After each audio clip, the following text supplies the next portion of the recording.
Hi, this is Marty Owings, and this is Capital Conversations for Tuesday, April 29th, 2014. And it's our pleasure tonight to welcome onto the program former House Speaker Kurt Zellers. Kurt Zellers is in his fifth term. Sixth term. Sixth term. Thanks for correcting me. Yeah.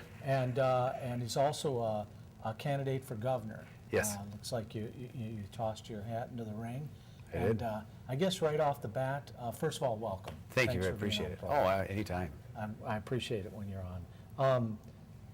Are you going to abide by the party's nomination process? What have you decided there? Well, we said pretty early on that we'd prepare for the endorsement, seek the endorsement. I've been endorsed 6 times now in my time at the legislature, but we're also going to prepare for a primary. You know, it's a pretty hotly contested race. There's what I would call 5, 6 really good candidates. Rob Farnsworth, even a new guy, has done a great job. He's gotten a lot better out on the trail. I think we all have improved.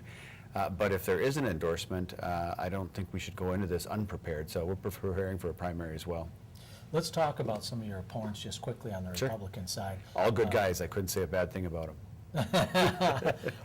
You got Marty Seifert, former, man of all Yeah. trades up here. Yep.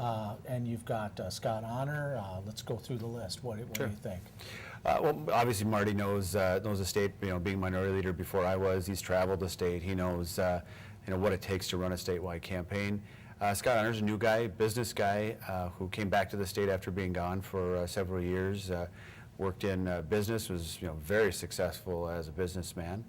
Jeff Johnson, Hennepin County Commissioner, also former legislator, really great friend. He was actually one of my mentors when I first got down here. So Jeff is and just to the district south of me, so we're literally right next to each other. Okay. And then Dave Thompson, state senator from down in Lakeville area, relatively new to the Senate. I think he's in his 2nd term, or hasn't been in the Capitol too long. And then Rob Farnsworth, who is a new guy, a special ed teacher from up in the Iron Range. So let's talk about the contenders. It's probably going to be Seifert, you, and I guess it's a top. Well, I guess Scott Honor is in there. Right? Sure. He's a new guy. He's got some popularity and some momentum. Yep. Where do you put the other guys? Are they? Well, I think have a shot.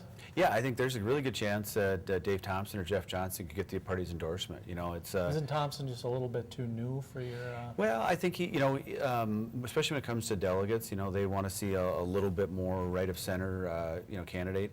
I would maintain that I probably have just as a conservative a voting record. Marty did when he was here as well. Right. Jeff as well, but. I think that's also the Tea Party contingent. Dave is very quick to say he's the Tea Party candidate in the race, so I think that maybe gives him a little advantage as well with that. But it is a wide open race. There are different segments of the state that each of us have either a homegrown benefit, being from the southwest part of the state. Marty has that, but being a farm kid from up in North Dakota, I have a lot of friends in the 7th district. So I think it's a really wide open race, and there's a lot of potential for all the candidates.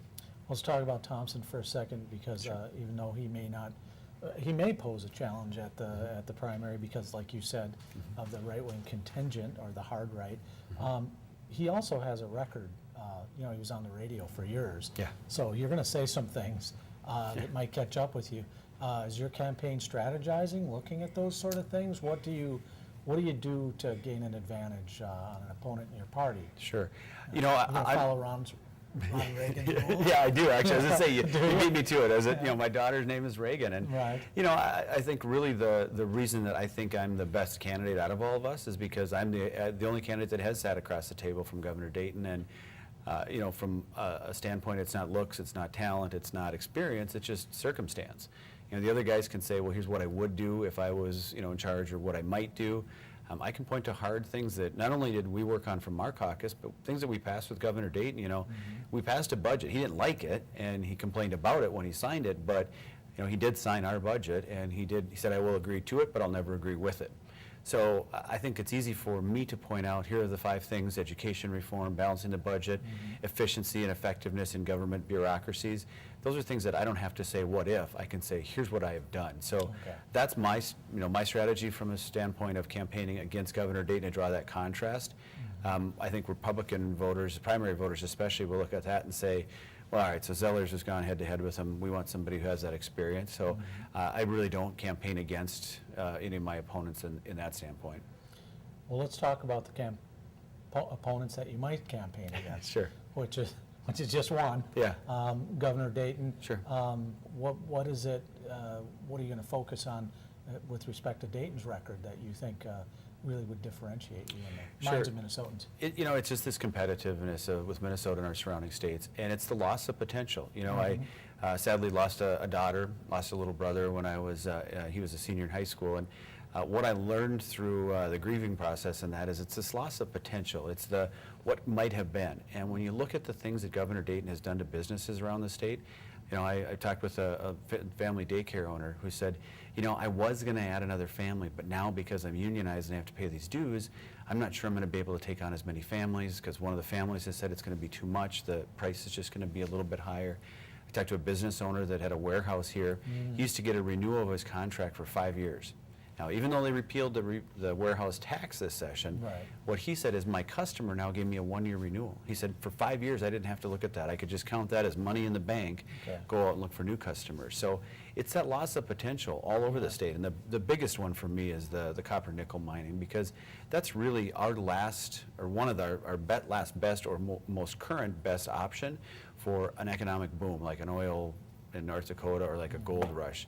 We not only open up those copper nickel mines, but then you get the spin-off. So it is the copper processing, the nickel processing, putting it in the iPads, the computers, the smartphones that we have.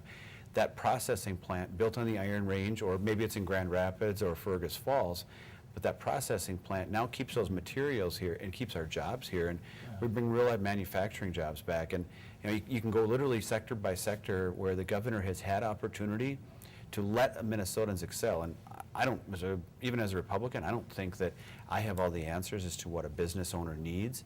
But if that hardworking woman wants to go out and say, this is my dream, this is what I want to do, but the permit, the time it takes, the money I have to pay for the permit is holding me back, and it's just government, we're not saying we want to have just complete anarchy, but if we are a month, a year, $1,000 more expensive and longer than our neighboring state in Wisconsin, those business owners are going to make their choices, and we then are, as a people and as a state, are left behind.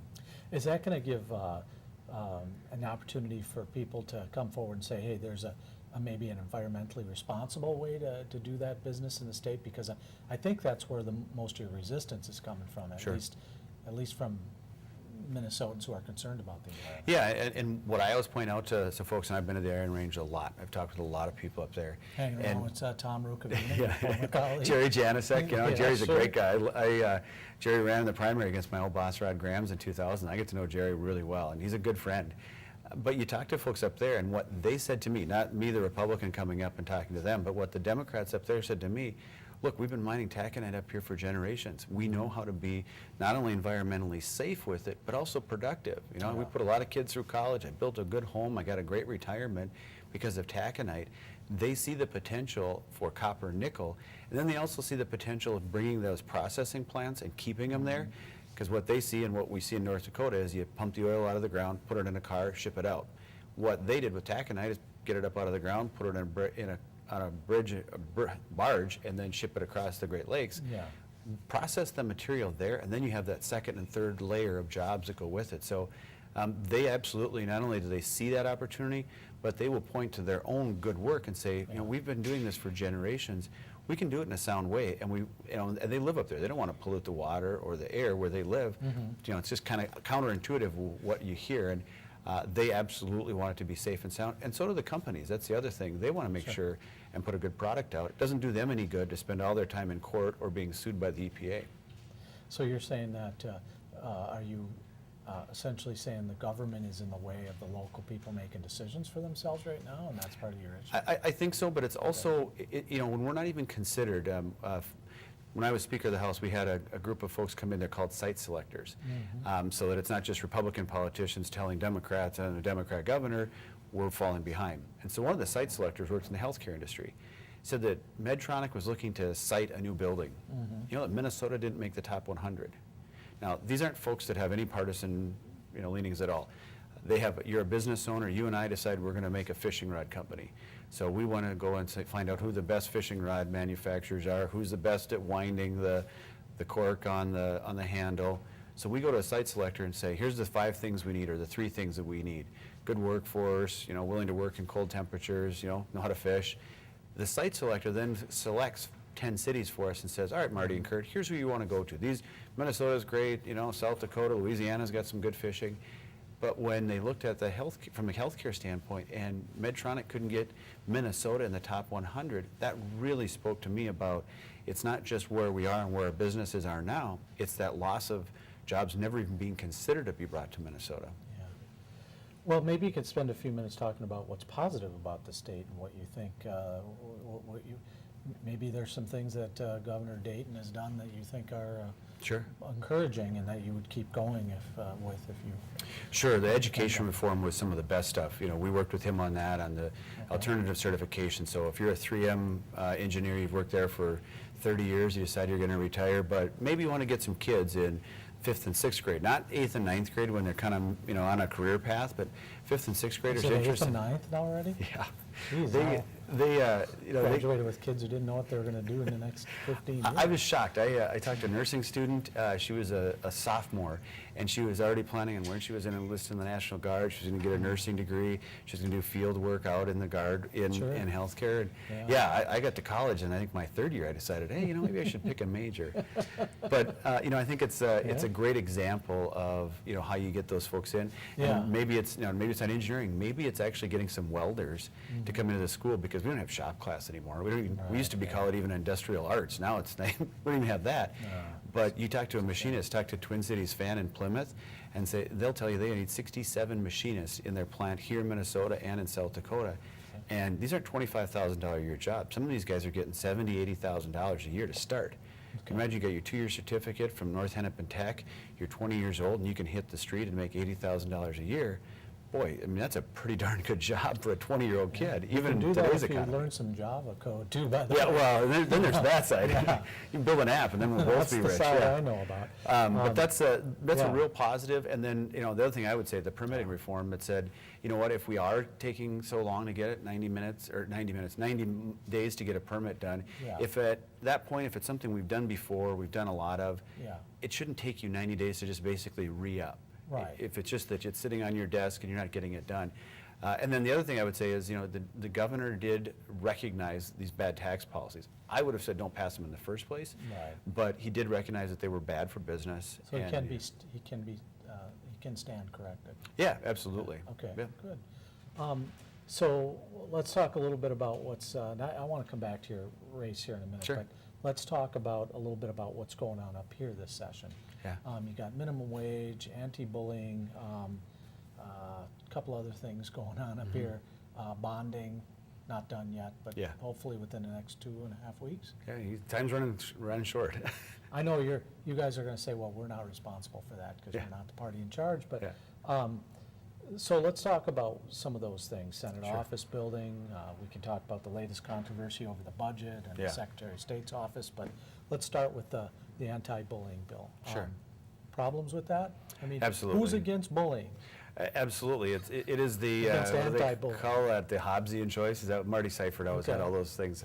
Who wants to be for the bully? But you go and ask the teachers, and my wife Kim's a 4th grade teacher. Yeah, right. And the thing that was the most concerning to her, and she said, I don't know how you're going to do this. She said, and as a parent, she said, even if I was, one of our kids, if your kid can be questioned, or in one case, I had a mom pull me in on the Capitol floor, the police were there, so they literally said he was interrogated for 4 hours. The parents weren't notified. And this is under the current bill, or under the current situation. Once this new bullying bill comes in, the parents are never told. And the part that was really upsetting to me is, I've taught my 2 kids, and my littlest one now is only a month old, so we'll teach him the same. But you respect your elders, you respect authority. So if the teacher in your classroom says, Reagan, what have you done wrong? Or Will, were you talking? Were you a part of this? They're supposed to be honest and answer up. And then if they did do wrong, say you're sorry.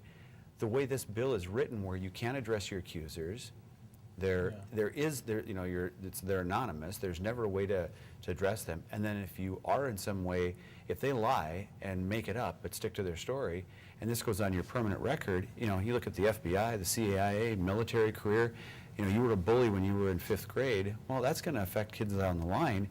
And at the end of the day, to interrupt that relationship between the teacher, the parent, and the principal, to the point where the parents are just going to default and say, you know what, if anything happens, Marty, don't say anything to your teacher, don't say anything to your principal, don't say anything until mommy and daddy are in the room.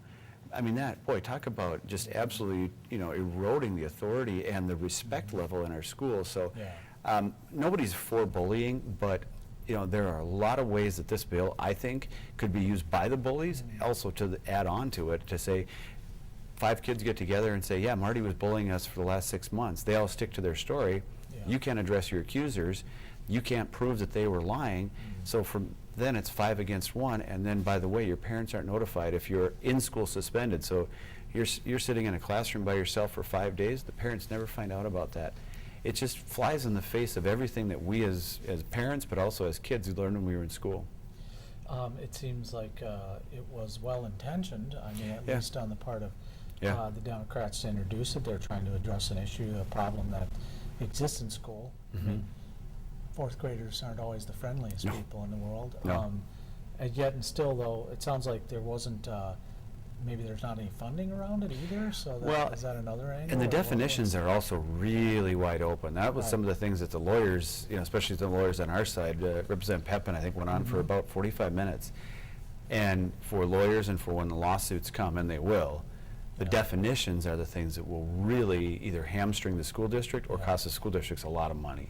So wasn't it you that was telling me, that we might have been talking about this, but so if you don't like the color of the guy's truck, and you pick on him because his truck's green or whatever, you're now a bully? Yeah, that was under the definition section, Okay. Yeah, and what's a bully? Somebody calling you stupid every day, somebody calling, I grew up on a farm. I had a kid rub my face in, some manure on the playground when I was a kid. I'm not and very friendly. No, but at the end of the day, the bully is the one that the bullying is what you want to stop. Right. By isolating all the parties and then never being able to address your accuser, I don't know how you bring that accountability. And what my wife would say as a teacher, when you bring the parents in and are holding the parents accountable along with the children, that's when you see real results. And in this bill, there just wasn't the accountability, the parental accountability that was needed either. All right, let's talk about minimum wage then. Sure. Saw that go through, and I think you've talked a little bit about how you felt that would, you might have even spoken on the floor about that, business and things like that. What are your thoughts about where it stands today and what you think will happen as a result? Well, I think my point on the entire bill was that that we're having the wrong conversation. We need to change the conversation to be about careers, not just another job, but a career. And if you're talking about a minimum wage job, you're not talking about bringing those nickel processing jobs into the state. You're not talking about bringing a manufacturing job back into the state. Okay. You're talking about a minimum wage job. And when we are out of whack again by $1 or $2 with our neighboring states, especially if you're a border city, I went up and visited the owner of Grandma's up in Duluth. Absolutely, they're worried about what happens in Superior. And what you're going to do then is you're going to limit the folks that they intend to help, those trying to get that first-year job. So you're a 16-year-old, 17-year-old, you want to get a job as a waiter. Well, if I'm a bar owner, which I've talked with a lot of them, restaurant owners, they'll say, well, Marty's been with us for 5 years. He knows the menu, he knows what to sell, he knows, he has a good book of customers that come in regularly to see him. Kurt's new. He's never waited tables before, never been in any kind of retail before. It's going to take us a year to train him. Well, now, if it's $9.50 instead of that server, or the server starter wage, they're going to say, you know what, Kurt, sorry, but I got to stick with Marty, because Marty not only makes me business, but he can do 5 tables where you'd have to do 2 tables a night, or 10 tables to 3 tables. So the very people that they're claiming to help are the ones that are actually going to be hurt. Well, what about Democrats' contention that you got people out there that are working 2, 3, 4, in some cases 4 jobs, just to make ends meet? Businesses have, by their own definitions, they could save money by turning a full-time worker into 2 part-time workers. There's businesses that do skirt, what's right in terms of by the employer. What about those contentions? And how should people who are working full-time have to be on SNAP benefits and things like that? And doesn't that cost the state money? Absolutely. What about those things? And that was my point from the beginning. Is that's why we need to have a different conversation. It should be about careers. How do we bring so many jobs to the state that the conversation is, God, Marty, how do we get all these people trained? You know, we got to get them in. If you don't get into the University of Minnesota for a 4-year degree, then you're in the MNSCU system. Not in MNSCU, then you're going to go to North Hennepin Tech and go to trade school. But that should be the conversation, rather than why is it that people are working 2 and 3 part-time jobs at an hourly basis instead of getting a career, getting job training, you know, getting back into a working relationship where maybe you do have to be on SNAP or on, you know, in the food assistance programs, you know, maybe even WIC program to provide the food that you need for your family in the 9 months or the year that it takes you to get that transitional trade job, that you now go back and you get one of those $68,000 a year jobs as a machinist. So that should be the conversation, instead of, you know, this is how horrible it is, let's just manage how bad it is. Let's, you know, and the old saying you've heard on the House floor 100 times, you know, rising tide will lift all boats. But it's not just, you know, rising the tide, it's about educating that workforce, because when the baby boomers retire, there will be a demand, there will be a huge demand on labor, on physical labor, where we are going to need people that are going to take those jobs that the baby boomers in mass are going to retire from. So we're going to have an educated workforce, whether we like it or not, or whether we're prepared for it or not. And I think that should be the conversation, rather than, are we going to do it at $9.50 plus, you know, this inflationary factor that goes in automatically without any sort of legislative action whatsoever. What about when Democrats accuse Republicans of being too friendly with the capitalists to the detriment of the rest of the society, such as the middle class? You buy that argument? No, not at all. I bagged groceries for my first job when I was a kid, so delivered pizzas. I dealt blackjack to pay my way through school. I got into this because my dad told me, he said, go down and represent the small business guys. He said, no offense, Kurt, but he said, big business loves big government. And what this minimum wage bill will do is will actually harm those small business owners, because they don't have 100 or 200 or 1,000 employees. They maybe have a handful. Maybe they have 10 employees and they run out of their restaurant. It's actually harder and more difficult for them than it is for a big chain store, because they can pay $9.50 an hour and then just spread it out over either time or over an hourly basis, where a bar only has a good 4 to 7 o'clock where they have good serving time for their supper rush. So it actually, you know, this is actually more helpful to big business, to big corporations, than it is to those small mom and pop shops. I can't help thinking, Speaker Zellers, that this has happened before in our state, though. We've raised the minimum wage before. Seems like we recovered. You know, I mean, businesses are okay. It does. It takes time. I think this big of a jump, 40%. I mean, you talk to any business owner, whether they have minimum wage employees or whether they have full-time employees, a 40% jump in any one of your inputs on your bottom line is a lot. And whether it's over a year or 2 years, that's a lot to absorb. That's a valid point. And I think it's also, when you're looking at it from a trade standpoint, you know, again, so we got the Dakotas and Iowa and Wisconsin around us. If you're a border city and it's easy just to go, you know, from Moorhead to Fargo, it's not that big of a drive. It's 5 minutes, and all of a sudden now your restaurant or your cigarettes or, you know, A, B, C, D E is $1 or $2 cheaper over there. People start making those decisions pretty quickly. All right, I'm going to hit you with some off-topic stuff. I mean, let's just get your quick take on it. I do think the Wild will win on tomorrow night. Yes. That's always a good one. The judge shut down the online voter registration with, I think, a good friend of yours, Mark Ritchie, Secretary of State. You guys get along okay? Yes, we do. But the Senate, I think, snuck something through, and the governor's going to sign it, and then that'll make everything okay. What was your contention here? I know if your buddy Representative Severson was here, he'd have some things to say, right? Yeah, you know, I think at the end, I think he's running again. He is, yes. As I say, and you'll get a chance to ask him. Right. You know, for me, if more people are going to have the opportunity to register and to vote and to be a part of our democracy, I think that's great.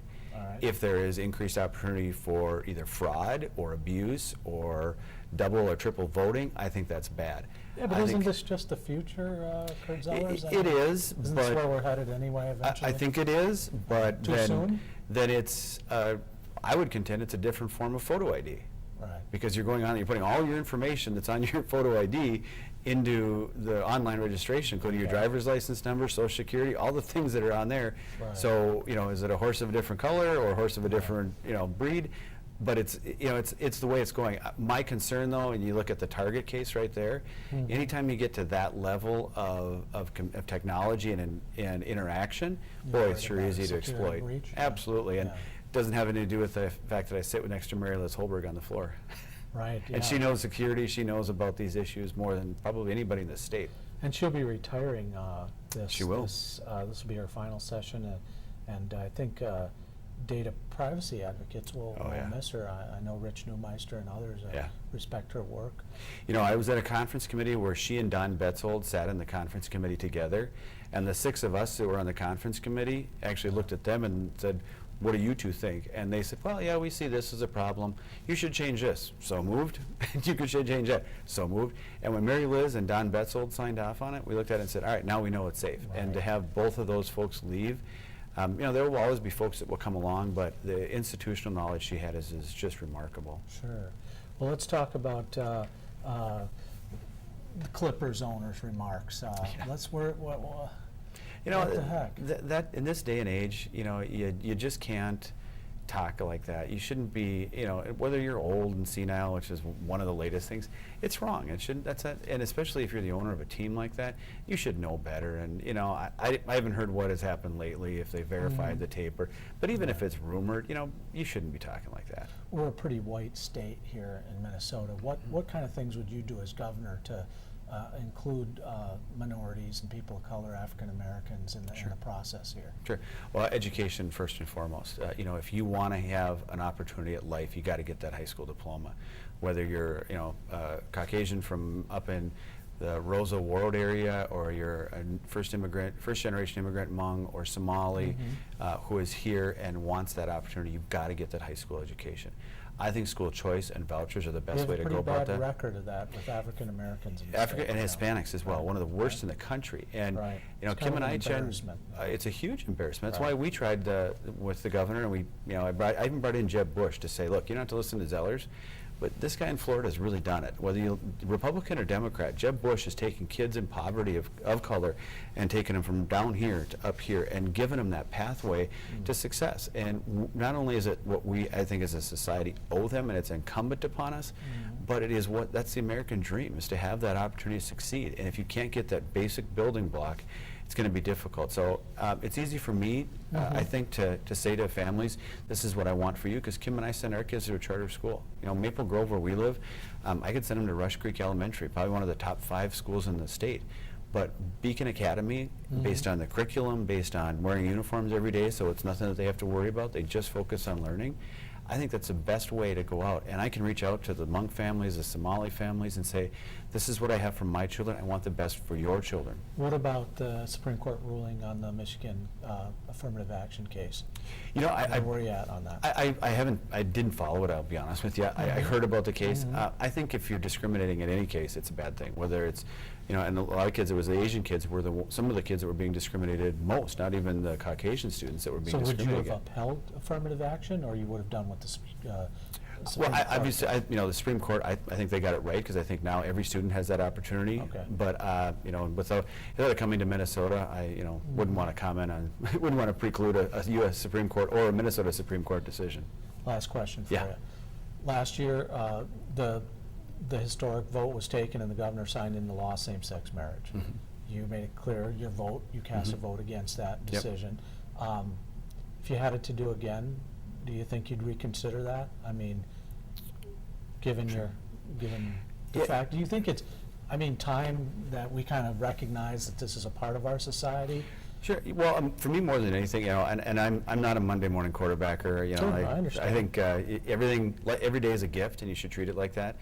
Looking back takes away from the day you're having. So, what I would say, you know, I took my vote, cast my vote, but what I do feel confident is that people got to vote.